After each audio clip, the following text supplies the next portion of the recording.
Sandalwood ನಟಿ ಕೃಷಿ ತಾಪಂಡ ತಮ್ಮ ಜೀವನದ ಅತ್ಯಂತ ಕಠಿಣ ಪರಿಸ್ಥಿತಿಯಲ್ಲಿದ್ದು ಸೋಷಿಯಲ್ ಮೀಡಿಯಾದಲ್ಲಿ ಹಂಚಿಕೊಂಡಿರುವ ಅತ್ಯಂತ ಭಾವುಕ ಪೋಸ್ಟ್ ಈಗ ಎಲ್ಲರ ಕಣ್ಣಾಲಿಗಳನ್ನು ಒದ್ದೆಯಾಗಿಸ್ತಾ ಇದೆ. ತಮ್ಮ ಹೃದಯಕ್ಕೆ ಅತ್ಯಂತ ಹತ್ತಿರವಾಗಿದ್ದ, ಸದಾ ಬೆಂಬಲವಾಗಿ ನಿಂತಿದ್ದ ಪ್ರೀತಿ ಪಾತ್ರರೊಬ್ಬರನ್ನ ಕಳೆದುಕೊಂಡಿರುವ ದುಃಖದಲ್ಲಿರುವ ಕೃಷಿ ತಮಗೆ ಎದುರಾಗಿರುವ ಅಗಾಧ ನಷ್ಟದ ಬಗ್ಗೆ ಬೇಸರ ಹೊರಹಾಕಿದ್ದಾರೆ. ನನ್ನ ಹೃದಯದ ಒಂದು ಭಾಗವನ್ನೇ ಕಳೆದುಕೊಂಡಂತಾಗಿದೆ. ಇಂತಹ ಸಮಯದಲ್ಲಿ ನಮಗೆ ಸರಿಯಾಗಿ ದುಃಖಿಸಿಕೊಳ್ಳಲು ಕೂಡ ಸಮಯ ಮತ್ತು ಅವಕಾಶ ಸಿಗ್ತಾ ಇಲ್ಲ ಎಂದು ಕೃಷಿ ತಾಪಂಡ ಅಳಲು ತೋಡಿಕೊಂಡಿದ್ದಾರೆ. ಇದೇ ವೇಳೆ ತಮ್ಮ ಮೇಲಿನ ನಿರಂತರ ಒತ್ತಡ, ವದಂತಿಗಳು ಮತ್ತು ನಿರಂತರ ಊಹಾಪೋಹಗಳ ವಿರುದ್ಧ ಕಿಡಿಕಾರಿರುವ ಅವರು ಮಾಧ್ಯಮಗಳು ಹಾಗೂ ಸಾರ್ವಜನಿಕರಿಗೆ ಕೈ ಮುಗಿದು ವಿಶೇಷ ಮನವಿ ಮಾಡಿದ್ದಾರೆ. ಒಂದು ಕುಟುಂಬ ತನ್ನ ಮಗನನ್ನು ಕಳೆದುಕೊಂಡಿದೆ. ಸ್ನೇಹಿತರು ತಮ್ಮ ಪ್ರಾಣಕ್ಕಿಂತ ಹೆಚ್ಚು ಪ್ರೀತಿಸಿದ ವ್ಯಕ್ತಿಯನ್ನು ಕಳೆದುಕೊಂಡಿದ್ದಾರೆ. ಆದರೆ ಕೆಲವರು ಅವರ ಸಾವನ್ನ ಕೇವಲ ಸುದ್ದಿಯನ್ನಾಗಿ, ಮನರಂಜನೆಯ ವಿಷಯವನ್ನಾಗಿ ಮಾಡಲು ಹೊರಟಿದ್ದಾರೆ.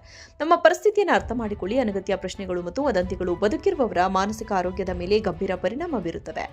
ದಯವಿಟ್ಟು ವದಂತಿಗಳನ್ನು ಹರಡುವುದನ್ನು ನಿಲ್ಲಿಸಿ ನಮಗೆ ಶಾಂತಿಯಿಂದ ದುಃಖಿಸಲು ಬಿಡಿ ಎಂದು ಕೃಷಿ ತಾಪಂಡ ಕಣ್ಣೀರಿಟ್ಟಿದ್ದಾರೆ.